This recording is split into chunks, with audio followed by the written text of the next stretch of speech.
مولانا حضرت امام پیر صلی اللہ پڑھو زندہ رہو اللہم صلی اللہ محمد وآل محمد مومنو وردی رسم کا وردین مارو اپنے لگ بھگ 500 برس پہلے 505 کا یہ اننت اکھاڑا لکھا. اس کی ہسٹری تو آج میں نہیں بیان کر سکتا کیونکہ وہ لمبا ہو جائے گا. ان 500 پاک کے اندر ہر پاک پہ جو آشا جی ہے وہ یا شاہ جی ہے. شاہ کا مطلب یہاں امام ہے. ہم امام کو اللہ کا نور مانتے ہیں اس لیے اس کی تعریف کرتے ہیں اور اس کی تعریف کرنے کے بعد پھر یا تو ہم دعا مانگتے ہیں یعنی کہ بہت سے ایسے پاک ہیں یا پھر ہم کو نصیحت کرتے ہیں جیسا کہ یہ پاک ہے اور بعض پاٹھوں کے اندر مولا کے پاس عاجزی اور دعائیں ہیں.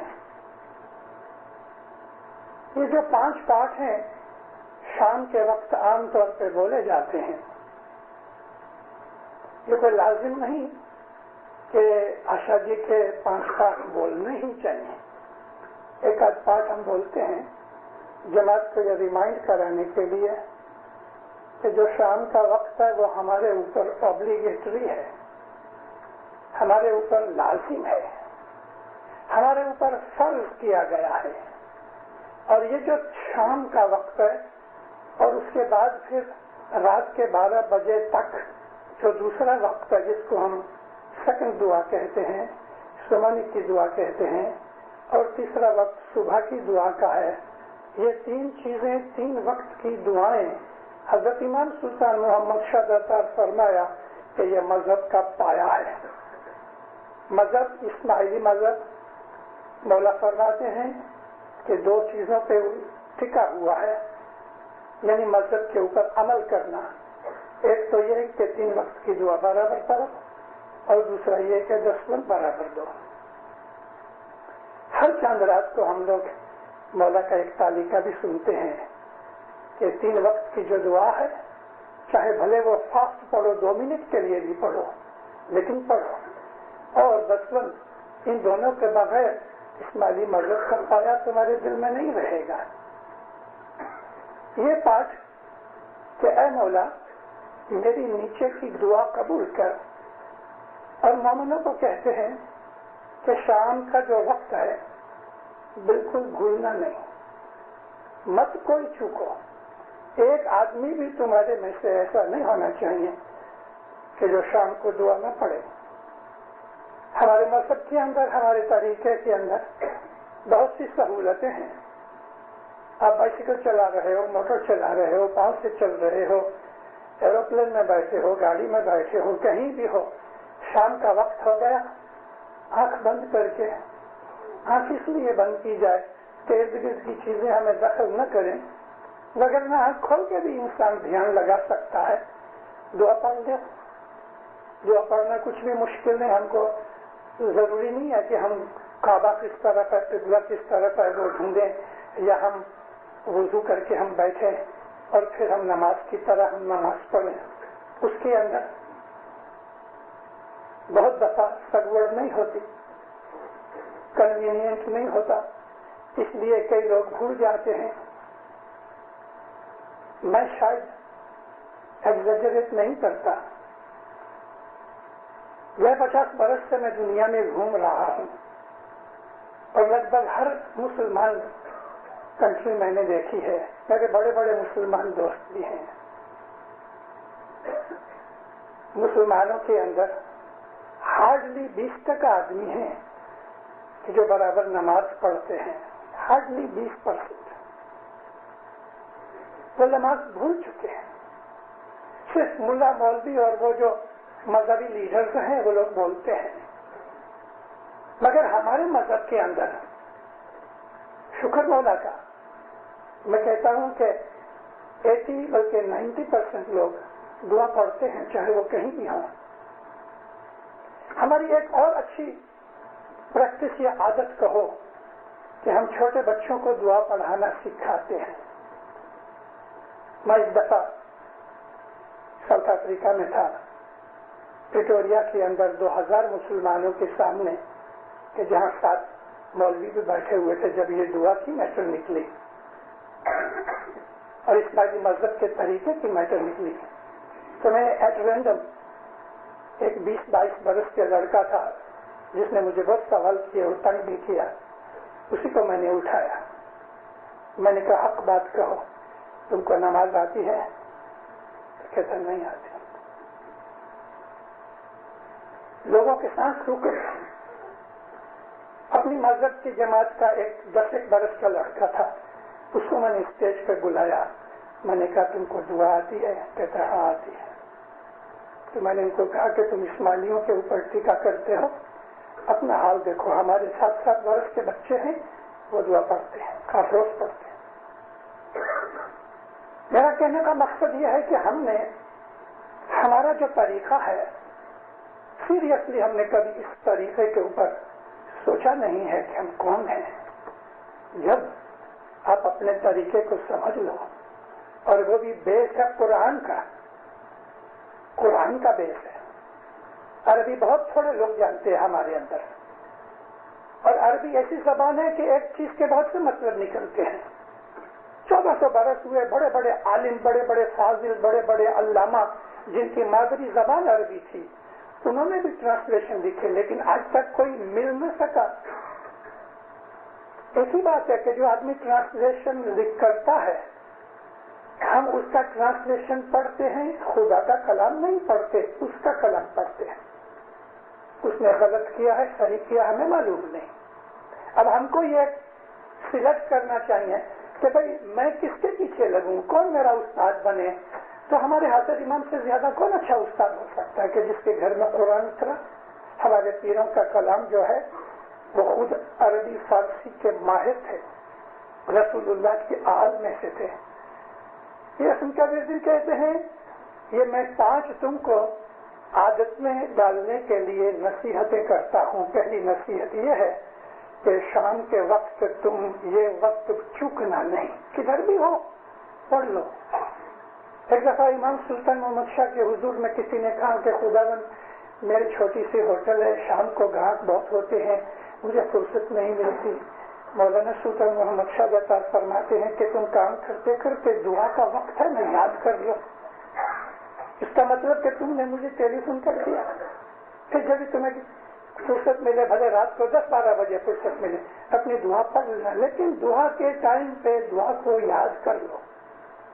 یہی بات حضرت امام نے 86 کے اندر صاحب جب یونائٹیڈ اسٹیٹس کی مسافری میں گئے تو مولا بچوں کو, اسٹوڈنٹس کے اندر صاحب نے یہ کہا کہ دیکھو شام کا وقت ہے, تم اپنی کلاسز میں بیٹھے ہو, کدھر اور بیٹھے ہو, فرصت نہیں ہے جماعت خانے تک پہنچنے کی، تو سفرما جو دعا کا ٹائم لوکل ٹائم ہے، کہیں 7 بجے کہیں 7:30 بجے ہے، جو لوکل ٹائم ہے تمہاری جماعت کا، اس وقت تم دعا کے ٹائم کو یاد کر، مجھے یاد کرنا، اتنے تھے کہ فریکشن آف اے سیکنڈ مولا کرتے ہیں، اور کسی کو پتا بھی نہیں لگے گا کہ تم کیا سوچ رہے ہو، لیکن تمہارا میرا کنیکشن ہوا۔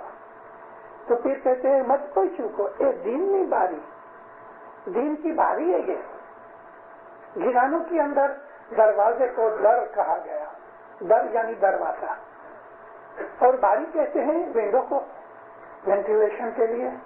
باری کے مقصد 2-3 ہیں، ایک تو یہ ہوتا ہے کہ روشنی آوے، دوسرا باری میں سے ہوا آتی ہے، اور تیسرا باری ایسی چیز ہے کہ کبھی ضرورت پڑتی ہے تو ہم اپنے منہ نکال کے باہر کی چیزوں کو دیکھ سکتے ہیں۔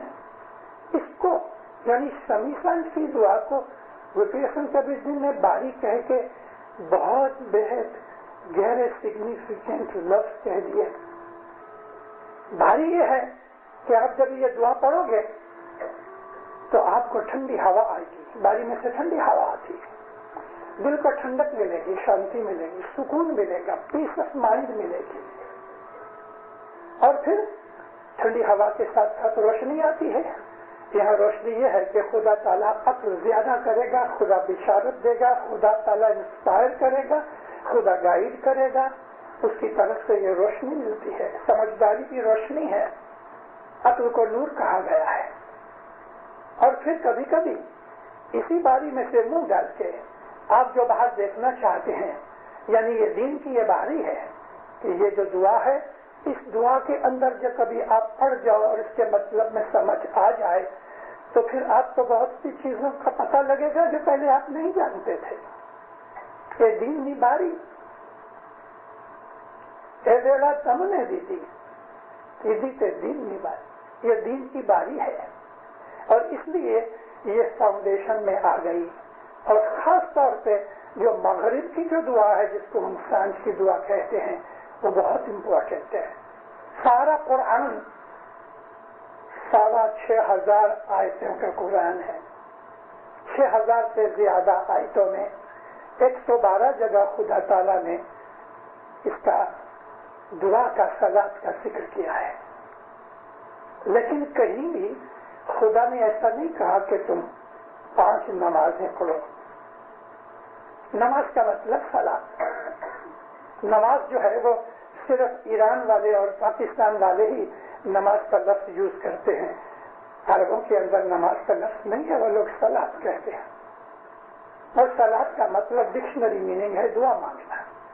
ہمارے پیروں نے ہمارے اسماعیلی طریقے کو دوسرے سے زیادہ ڈسٹنگوش کرنے کے لیے ہمارا لفظ دعا ہے۔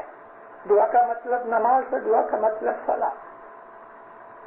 اور ہمارے مسلمان بھائی جو ہیں وہ اس چیز کو نماز کہتے ہیں کہ کھڑے ہو جاؤ، کعبہ کی طرف منہ کر کے، تکبیر کے لیے کانوں پہ ہاتھ لگاؤ، اور پھر سنی طریقے سے ہاتھ باندھ کے کھڑے رہو، کچھ پڑھ کے پھر رکوع میں جاؤ، گھٹنوں پہ ہاتھ رکھو، اور پھر سجدے میں چلے جاؤ۔ اب ایک ہندو کبھی اس طرح سے ہی اپنے من کے اندر گایتری کا جاپ کرتا رہے لیکن اٹھ بیٹھ اس طرح کرے کہ جانے نماز لگے تو مسلمان سمجھے گا کہ یہ مسلمان ہے، لیکن دل میں تو وہ گایتری کا جاپ کر رہا ہے۔ تو کیا ظاہر کی چیز کو ہی ہم پکڑ کے بیٹھے ہیں؟ وہ تو مناسب نہیں نا۔ اصل چیز یہ ہے کہ خدا کے ساتھ ہمارا دھیان لگے، ہم اس کے پاس عاجزی کرتے ہیں کہ تو ہی سب سے بڑا ہے، میرا رازق ہے، میرا خالق ہے، میں تیری عبادت کرتا ہوں۔ دعا میں یہی ہے نا، اور اپنے گناہوں کی معافی چاہتے ہیں، مشکلوں میں اس کی مدد مانگتے ہیں، طاقت مانگتے ہیں، عاقبت سدھرے وہ چاہتے ہیں، دین اور دنیا کے اندر خوبی سے رہے وہ چاہتے ہیں۔ یہی چیز دعا ہے، اور یہ چیز خدا تعالیٰ کی عبادت میں شامل ہے۔ اللہ تعالیٰ نے بالکل کھلے لفظوں کے اندر کہیں بھی اگر دعا نماز کا خلاصہ کیا ہے تو سورۃ الہود کی اس آیت کا اللہ فرماتا ہے کہ وَأَقِیمُوا الصَّلَاةَ، تم اپنی دعا کو، اپنی نماز کو، اپنی صلات کو، بندگی کو قائم کرو۔ یہاں اقیم کا مطلب انگلش میں ہم کہتے ہیں اسٹیبلش یور پریئر، اسٹیبلش کا مطلب یہ ہوتا ہے کہ کوئی چیز ہم نکی کر کے گاڑ دیتے ہیں زمین میں، وہ ہلے نہیں. اسٹیبلش کرو مطلب کہ ہر روز پڑھو.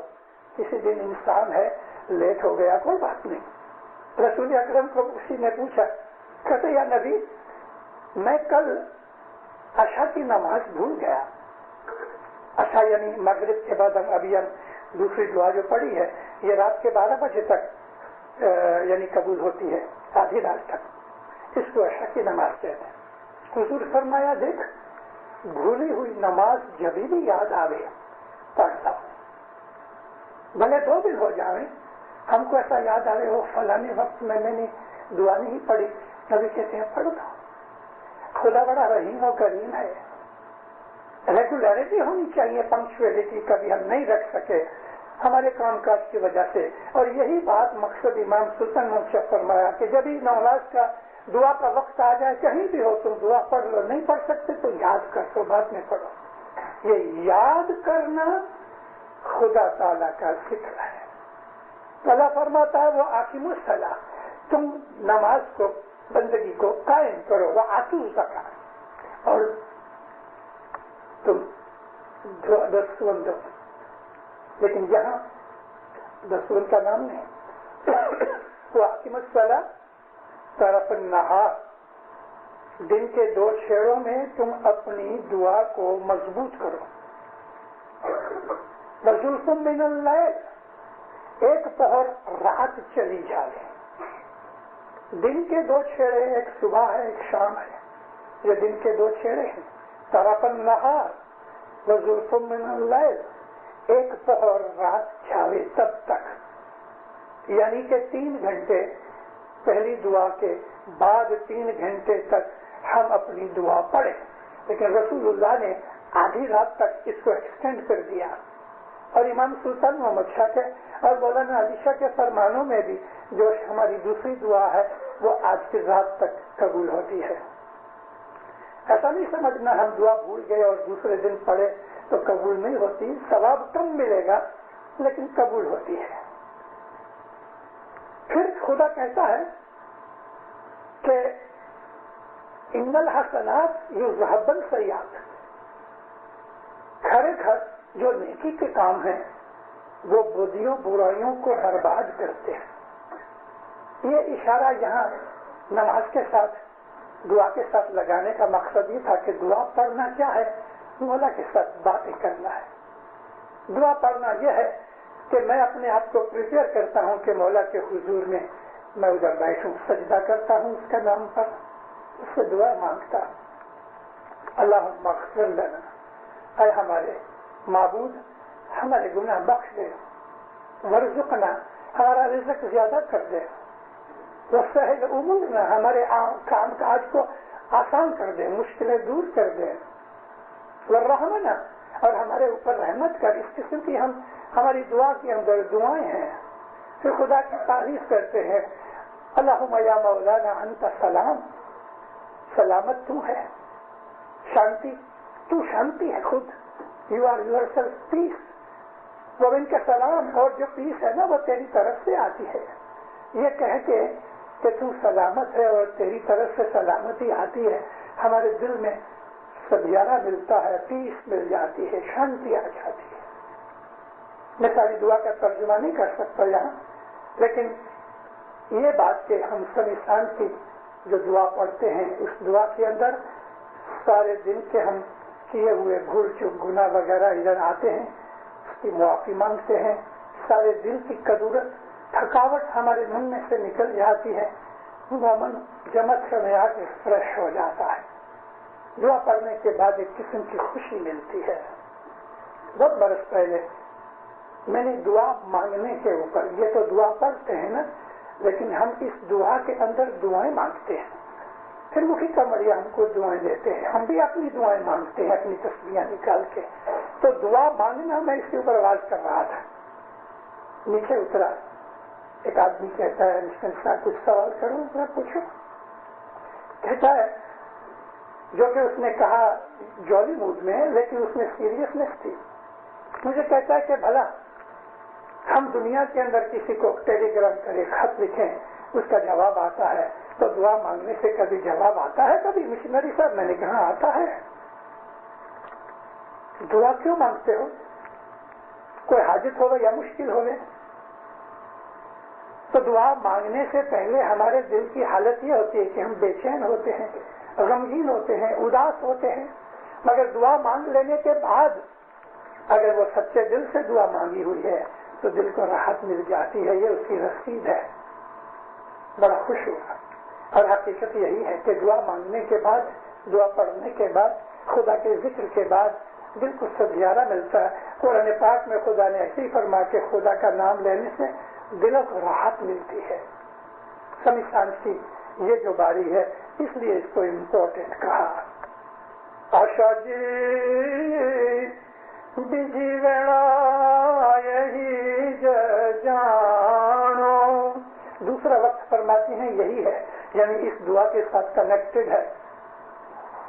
ایک ہٹ گھڑی پر چھ گھڑی رات گئی جانو جی. 6 گھڑی یعنی 3 پہر.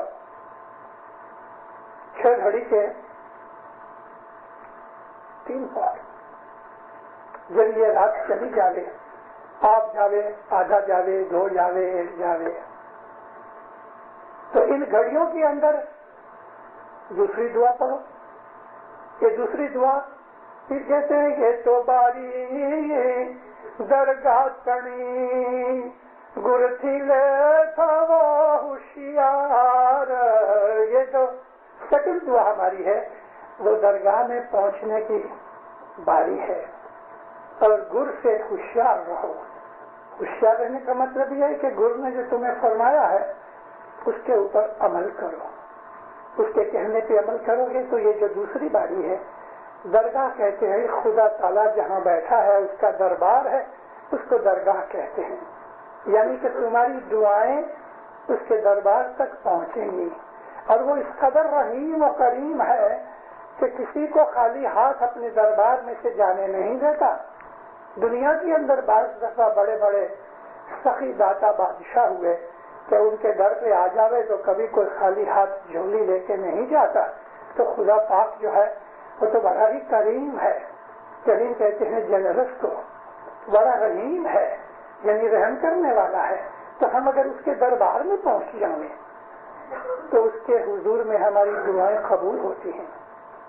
اس لیے بزرگوں نے یہ کہا کہ تمہاری پہلی دعا کے بعد ایمان اور روحانیت اور مذہب اور ایمان کی بابت میں دعائیں مانگو. لیکن اب اگر تمہیں کوئی مشکل پڑ جائے، اگر کوئی تکلیف آ جائے، دنیاوی بیماری آ جائے اور کچھ بات دکھ کی آ جائے، تو دوسری دعا کے بعد دنیا کی مشکلوں مصیبتوں کے لیے ڈیمانڈ کے لیے دعا مانگو. کیونکہ یہ دوسری دعا تمہاری دعاؤں کو درگاہ تک، مولا کے حضور تک پہنچاتی ہیں. پہلی دعا کے بعد اپنی مذہبی حالات کی دعا مانگو اور دوسری دعا کے بعد دنیا کی مشکلیں ہیں ان کے لیے دعا مانگو. یہ درگاہ کی باری ہے. اور اس لیے رات کے 12 بجے تک، آدھی رات تک جو یہ ہماری دعا چلتی ہے، یہ دعا اگر ہم جماعت خانے میں پڑھ گئے ہیں اور یہاں ہماری نہیں ٹائم ملا دعائیں مانگنے کا، تو دن داروں گھر جا کے سونے سے پہلے جو دعائیں مانگتے ہیں وہ دوسری دعا کے بعد دعائیں آتی ہیں اور درگاہ تک پہنچتی ہیں. بہت دفعہ امام سلطان محمد شاہ داتا کسی کو رات کے 12 بجے کی تسبیح نکالنے کا فرمان کرتے تھے. ہماری جماعت میں بہت سے بھائی بہن ایسے ہیں کہ جو آدھی رات کو بھلے سو بھی جاتے ہیں تو بھی اٹھ کے ایک آدھ تسبیح نکالتے ہیں. مولانا علی شاہ فرمایا آدھی رات کے بعد ایک فرشتہ آسمان سے زمین پہ آتا ہے اور وہ پکار کرتا ہے کہ ہے کوئی ایسا کہ جو اس وقت خدا کو یاد کرے تو میں اس کے گناہوں کے بدلوں میں اس کے لیے میں رحمت دوں. آدھی رات کے 12 بجے کی جو عبادت ہے بیت الخیال کی نہیں، ہماری تسبیحاں وغیرہ، ہمارا ذکر ہے، مولا کی یاد ہے، یہ الجھنیں دور کرنے کا ایک بڑا اچھا طریقہ ہے. من کو راحت ملتی ہے. تو یہ 2 باریاں ہوئی. ابھی تیسری باری بہت امپورٹنٹ ہے. آشا جی تیجی باری پچھڑی جانو، جو کہ یہاں سندھیا لکھا ہے، ویلا لکھا ہے. سندھیا کا مطلب شام بھی ہوتا ہے، سندھیا کا مطلب پریئر بھی ہوتا ہے. کھٹ گھڑی پر مانو جی، رات کے باقی 6 گھڑیاں باقی رہ جائیں تو اس وقت اٹھو. کیلکولیشن کے اندر میں نے ذرا تھوڑی بھول کی ہے کہ ایک گھڑی جو ہے نا 22.5 منٹ کی ہوتی ہے، تو اس حساب سے 6 گھڑیاں 90 منٹ ہوتے ہیں، یعنی 1.5 گھنٹہ ہوتا ہے. آدھا پہر ہوا، 3 پہر نہیں، تو یہ میں کریکٹ کرتا ہوں. تو پھر کہتے ہیں کہ جبھی 6 گھڑیاں باقی رہیں، یعنی 1.5 گھنٹہ باقی رہ جائے سورج نکلنے میں، تو اس وقت تم اپنی تیسری دعا پڑھو. یہ جو تیسری دعا ہے تو کہتے ہیں یہ بڑی عظیم چیز ہے. اے تو باری سرگنی بھنی ہے، لیوے گرے میں ہاتھ. یہ سورج کی باری ہے اور گرو کے ہاتھ سے تمہیں ملے گی. یہاں بولنے والے کبھی گر اور نر کہہ دیتے ہیں، یہاں نر کا لفظ نہیں ہے، خالی گر ہے. کیونکہ گرو جو ہے وہ نبی محمد مصطفیٰ صلی اللہ علیہ وسلم ہمارا گرو ہے. اس کی یہ بخششیں ہیں، اس کی یہ رحمتیں ہوتی ہیں. تو یہ جو تیسری باری ہے صبح کی عبادت کرنے کے بعد ہم جو تیسری دعا پڑھتے ہیں، صبح کی دعا، اس دعا کی برکتیں بہت ہے. یہ جنت تک ہمیں لے جاتی ہے. موت کے بعد تو جنت ملے گی، لیکن ہم کو زندگی میں جنت ملے. جنت میں کیا ہے؟ سکھ ہے. جنت میں دکھ نہیں ہے. تو اگر ہمارے من کی حالت یہ ہو جائے کہ ہمارے من میں سے تمام دکھ نکل جائیں، تمام زیادہ چنتا نکل جائے، تو یہ اسٹیٹ آف مائنڈ جو ہے وہ ہیونلی ہے. یہ سورگ کی باری ہے. روحانیت بڑھتی ہے، خدا کی قربت بڑھتی ہے، ہم خدا کے نزدیک آتے ہیں. خدا ہمارے اوپر خوش ہو کے بہت سی ایسی بخششیں دے دیتا ہے کہ جو ہم نہیں مانتے اور ہم شاید جانتے بھی نہیں. صبح کی دعا کا درجہ بہت بڑا ہے، اور خاص طور پہ صبح کی عبادت کے ساتھ. میری عرض یہ ہے کہ صبح اٹھنا چاہیے، کسی حالت میں بھی اٹھو. 1 گھنٹہ نہیں بیٹھ سکتے، چلو نہ صحیح تھوڑا بھی بیٹھو. تو خدا تعالیٰ جو ہے نا، تو شیطان جیسے عزازیل کو کتنی ڈھیل دی کہ تو یہ جو پتلا بنایا ہے اس کے سامنے سجدہ کر. تو اس نے کہا میں نہیں کروں گا، کیونکہ میں آگ میں سے بنا ہوں، یہ میرے سے نیچا ہے، مٹی میں سے بنا ہے. تو خدا نے ایک چھوٹی سی باری بنائی کہ تو اس میں سے جھک کے نکل جا، میں تیرا سجدہ قبول کر لوں گا. اس نے نہیں کیا. مطلب کہ خدا تعالیٰ رحمت کرنے کے لیے بہانہ ڈھونڈتا ہے. خدا کو ایکسکیوز دو اپنی رحمت کرنے کے لیے. اور سڈن آنکھ کھلی، 4:45 ہو گئے، چلو اسی وقت بھی بیٹھ جاؤ بیٹھک 10-15 منٹ بھی، من لگے نہ لگے تو بھی آپ نے نیت تو کی کہ میں یہ عبادت کروں، بیٹھ جاؤ. تو خدا تعالیٰ کو یہ بھی ایک بہانہ ملے گا. کیا مولا پہلے 4 بجے نہیں اٹھا، ابھی اٹھا، 4:30 بجے اٹھا، 4:15 بجے اٹھا، 4 اور 5 بجے کے درمیان اٹھو، عبادت کرو. تھوڑی کرو، زیادہ کرو، جتنا دل چاہے کرو. کبھی 1 گھنٹے سے زیادہ بھی ہو جائے تو منع ہی نہیں ہے، لیکن صبح کی عبادت ہونی چاہیے. پھر صبح کی عبادت کے بعد جب ہم یہ صبح کی دعا پڑھتے ہیں تو سورگ کے دروازے ہمارے لیے کھل جاتے ہیں. اور سورگ کی سب سے بڑی نشانی یہ ہے کہ آپ دنیا میں کیسے بھی دکھ سکھ میں سے نکل جاؤ دن یارو، آپ کے دل کے اندر کبھی بھی بے چینی، فرسٹریشن کبھی نہیں ہوئے گا. یہ نشانی ہے صبح کی عبادت کی. ہر وقت آپ کے دل بھرا رہے گا کہ نہیں میرے پیچھے کوئی ہے. تو یہ صبح کی جو باری ہے وہ سورگ کی باری ہے. چوتھی باری بھی کہتے ہیں بڑی اچھی ہے. آشا جی چوتھی باری نہیں کچھ ہووے. ہم لوگ بولتے ہیں نہیں کچھ بولے، کتابوں میں ایسا چھپا ہے، لیکن 150-200 برس کی پرانی مینوسکرپٹس کے اندر نہیں کچھ ہووے. ابھی یہ جو ہووے بہت دفعہ لکھنے میں سندھی بھاشا کے اندر کھوجتی میں لکھا ہوا ہے، تو وہ کبھی اچھی طرح سے نہیں لکھا ہوگا، تو وہ کسی بھگت نے کہہ دیا کہ نہیں کچھ بولے، لیکن بولے نہیں کچھ ہووے. مطلب کہ اپنے آپ کو ایبسلیوٹلی ہمبل سمجھنا، ہیوملیشن میں رہنا، جو ہمارے مذہب کی خاص چیز ہے کہ اپنے آپ کو ہمبل سمجھنا، اپنے آپ کو ناچیز سمجھنا، مغروری نہیں ہونی چاہیے. کوئی بھی طرح کی تماخی ہمارے دل میں نہیں ہونی چاہیے. اپنے آپ کو نیچا سمجھنا، یہ خدا تعالیٰ کو پیارا ہے. نہیں کچھ ہو تو سروے کچھ تھا سو. اگر تم اپنے آپ کو خود کی خودی کو مٹا ڈالو تو پھر کہتے ہیں تم سب کچھ بن جاؤ گے.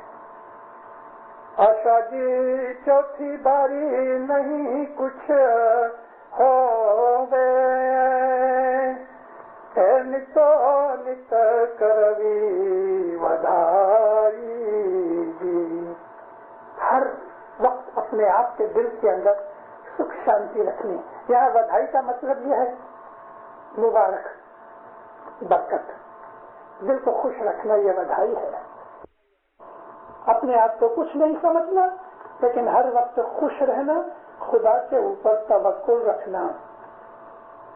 گر نر چیت میں ہے تجھے راکھو تو پہنچو سرگا دوار. شاہ پیر یہاں گر اور نر دونوں آ گئے. ان کے ساتھ محبت رکھو تو تم کو جنت ملے گی. آشا جی پانچویں باری دسوندنی کہیں سہو تھی موٹی جانو جی. 5 باریوں میں یہ دسوند کی جو باری ہے یہ سب سے بڑی ہے. یہاں موٹی کا مطلب سائز میں بھی بڑی ہے، یہاں موٹی کا مطلب امپورٹنس میں بھی بڑی ہے. دسوند مال واجب، جیسے کہ امام سلطان حسین فرماتے ہیں کہ 3 وقت کی دعا اور دسوند یہ مذہب کے قائم ہیں. اور فرماتے ہیں کہ اس باری کے اندر تم بھول چک نہیں کرنا، بالکل بھول نہیں کرنا. کہ ماہ تمہیں رہ جو ہوشیار تو پہنچو گر نر، رہ سو گر نر میں ساتھ. اگر اس باری میں تم ہوشیار رہے تو شاہ پیر کے ساتھ رہو گے.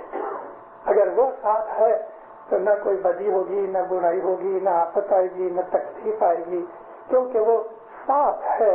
اس کے ساتھ ہونے سے شیطان ہمارے قریب نہیں آئے گا. خیالات پاک رہیں گے، پوتر رہیں گے. برے خیالات اس کو آتے ہیں کہ جو خدا سے دور ہٹ گیا، شیطان اس کو دبوچ لیتا ہے. تو یہ جو دسوند ہے، دسوند آج کی دنیا کے اندر مشکل بھی ہے لیکن آسان بھی ہے. مشکل اس کے لیے کہ جس کا ایمان کمزور ہے، آسان اس کے لیے ہے کہ جو یہ جانتا ہے کہ میرے یہ کوٹ پتلون، کھانا پینا، گھر مکان، موٹر بنگلہ اور بینک کے اندر جو کچھ بھی بیلنس پڑا ہے، جو کچھ بھی میرا ہے حقیقت میں میرا نہیں، مولا نے دیا ہوا ہے. اگر جو آدمی یہ سمجھتا ہے کہ سب مولا ہی نے دیا ہے، تو کبھی میں اگر مولا کو دیتا ہوں تو میں تو اسی کی چیز اس کو واپس دیتا ہوں.